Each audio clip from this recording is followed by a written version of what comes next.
Hai semua, terima kasih kerana menonton lagi video yang disediakan di channel Proofreaders United. Kali ini kita nak review komen-komen orang yang memberikan pandangan mereka kepada Muhammad Fitri Alif bin Muhammad Kasai ini tentang soalan Muhammad Fitri ni. Dia tanya, I have problem in writing thesis. I have problem to start writing. Sometimes I just stare at the monitor without typing anything. Any advice for me? Thank you. Okay, so kita akan baca, mungkin tak semua tetapi beberapa komen dan tip yang diberikan oleh ahli Doctorate Support Group ni. Kalau kita tak buat video ni, nanti mungkin tip-tip yang berguna ini terlepas pandang ataupun akan tenggelam dengan post-post yang lain yang tak kurang bagusnya juga dekat dalam DSG tu kan. So jom kita secara random pilih beberapa tip yang dikongsikan oleh ahli DSG ni. Contoh seperti Nur Faiza ni, dia kata maybe you can try to watch a YouTube video or join a writing class. Sometimes we need a little motivation from other people to start writing. Good luck. Betul juga kan, kita kadang-kadang we lack of motivation, sebab tu kita tak mula-mula menulis. So apa pula kata Sugita Kani Asilen ni, Kani Asilen, dia kata mudah saja buat rangka karangan. Betul juga. Kalau kita tak ada rangka karangan, macam mana kita nak teruskan proses penulisan tu kan. Okey, kita teruskan lagi. Apa lagi kata, contohnya seperti Nur Ana ni, the only way to do it is to write bit by bit. I'm working, juggling PhD while working and doing business. Trust me when I told you, I never start writing because I want to write. All of a sudden, during any time during the day, I got the idea during a random time and I just manage my writing bit by bit. Sometimes few sentences. If you like to know more, if you like to know how, just PM me. Maksudnya dia kata kat sini, tulis sedikit demi sedikit, nanti lama-lama dia akan siap lah juga kan. Okey, siapa lagi yang ni panjang ni. Panjang. Okey, video ni tuan-puan boleh tonton sambil, bukan tonton pun, dengar sambil saya bacakan komen-komen yang mungkin berguna. Ketika tuan-puan tak dapat nak menonton, saya akan bacakan satu persatu komen yang diletakkan di sini. Mungkin tuan-puan boleh dapatkan poin-poin yang diberikan oleh ahli DSG ni. Contohnya seperti Abdullah Adnan Muhammad ini kata, Wassalam bro. If you are writing literature review, before you even think of writing anything, get 3 articles that you want to refer to. Read the abstract, skim and scan the article. If possible, go and enjoy a cup of coffee at outside a cafe. While sipping the coffee, scan for detailed info from the 3 articles. Next, allow your brain to digest the content of the articles. Spend time like 20 minutes and then create a topic sentence, a line of argument, and imagine how would you use the content of the articles to support your topic sentence or main argument. So, number 1, your line of argument. Number 2, use content of the 3 articles to support your argument in line 1. Have fun and enjoy your coffee. And the most important point is, our brain need time to digest things. You can't sit in front of your screen expecting something to come out miraculously. It just did not work like that. At least in my case. Good luck bro, enjoy your coffee. Ni mesti peminat kopi tegar ni, dia asyik ulang pasal kopi je.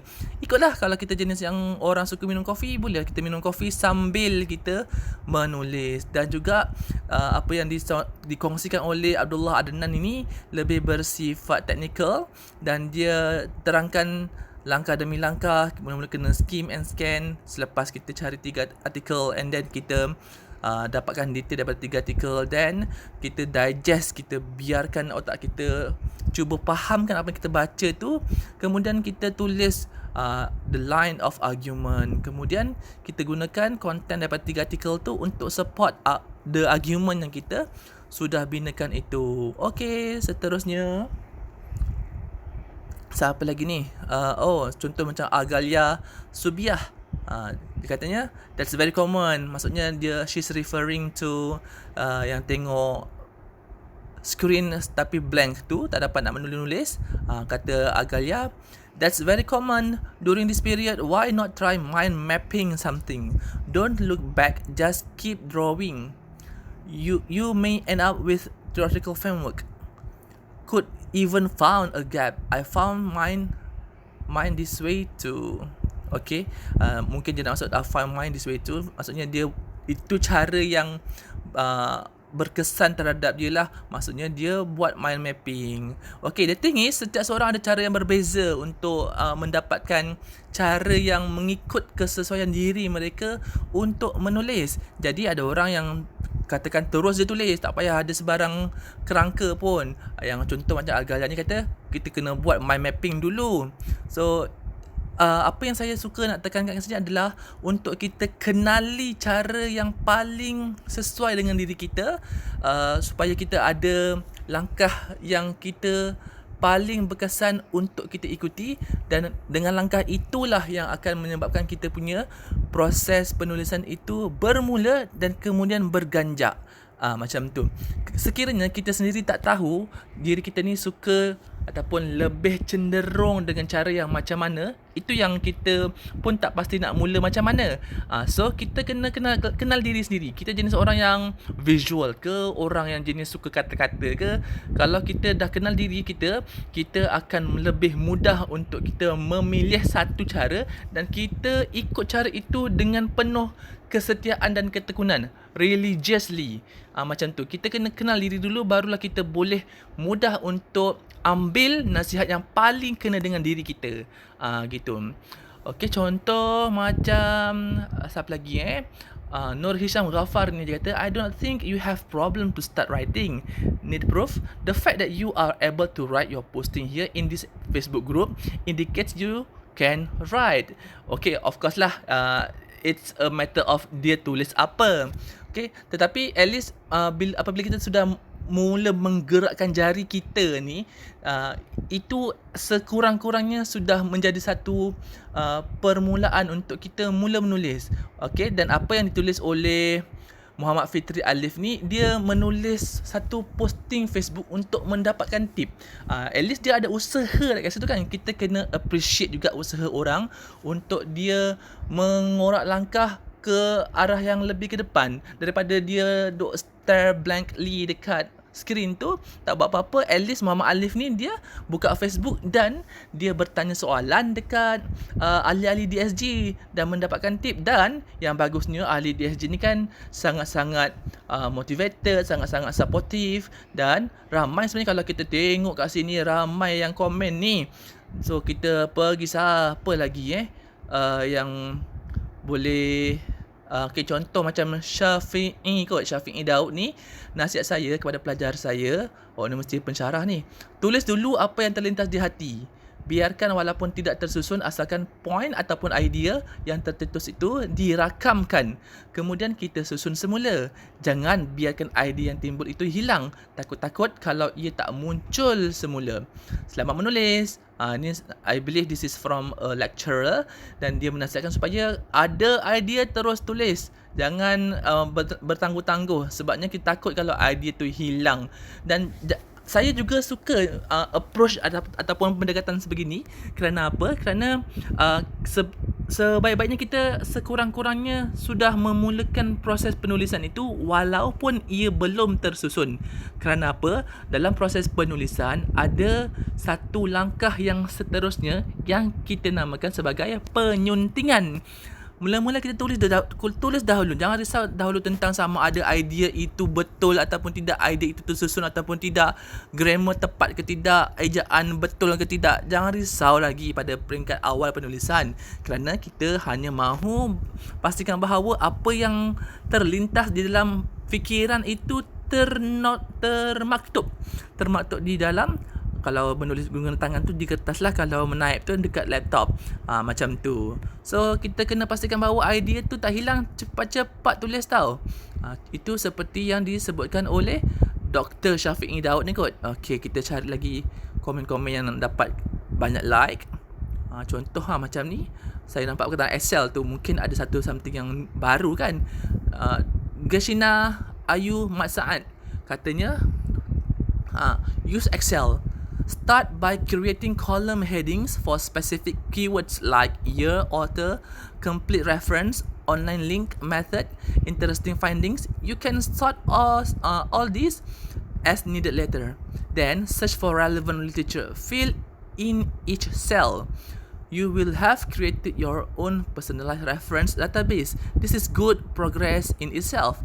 After that, sort according to what is needed in your subheadings. You don't have to start with introduction first. Build the content of a heading or subheading by referring to the info you have after you sort. For example, sort by method from A to Z. You will be able to extract patterns. How many researchers use t-test, for example, or only examine socio-demographic variables. Subsequently, creating a gap in knowledge for you to do research on. Good luck. Okay, ini menarik juga ni. Dia memberikan satu lagi method ataupun kaedah yang boleh dipertimbangkan, iaitu dengan menggunakan Excel dan kita cipta column heading dan kita masukkan data-data ke dalam sel-sel di dalam Excel tersebut, dan kita kemudian akan nampak pattern from which kita boleh start menulis kerana kita dah ada idea untuk tulis apa berdasarkan sel-sel yang kita sudah isi. Tetapi kaedah ini ia memerlukan sedikit masa sebelum proses penulisan itu bermula. Ada orang jenis yang dia nak terus mula menulis. Dia nak ada at least one sentence yang siap ditulis sekurang-kurangnya di hujung sesi penulisan tu. Contohlah kan, contoh dalam tempoh 1 jam tu dia nak at least ada 1-2 ayat yang sudah siap ditulis untuk dia berasa lega dengan progres penulisan dia. Tetapi dengan kaedah penulisan Excel ataupun penggunaan Excel ni, ia akan membantu proses penulisan itu di hujung, di kemudiannya. Ia tidak membantu dari segi terus ada sentence. Ikutlah masing-masing punya cara. Kalau suka dengan cara yang nak kena ada Excel ni, teruskan. Okey, kita tengok siapa lagi. Banyak ni ramai yang komen ni. Bagusnya ahli-ahli DSG kan. Okey. Saya nak contoh macam Fatullah Asni ni. My method in writing is try and error. Interesting sih. Ada yang kasih point baru. My method in writing is try and error. Just write, then review and edit and develop important notes first. Biasa I contain dalam A4 paper. And then write. Sini jenis yang macam tulis je dulu, kau tak payah kisah pasal sebarang error. Memang kau akan buat error pun kan. Kerana apa? Kerana kita dalam proses yang masih lagi dalam proses permulaan. Kita boleh expect untuk proses awal semestinya pasti ada kesilapan, dan kesilapan tu kita akan betulkan kemudian. Janganlah kita langsung tak buat apa-apa disebabkan oleh kita takut untuk buat kesilapan. Come on, ini we are writing our own sentences. It's okay to do mistakes at the beginning. We can fix those mistakes later. Inilah satu contoh yang boleh membolehkan kita at least ada progress. Kita bermula dengan kesilapan, kemudian kita betulkan. Daripada kita langsung tak buat kesilapan kerana kita tak buat apa-apa langsung. Okeylah, saya rasa video ni pun dah terlalu panjang.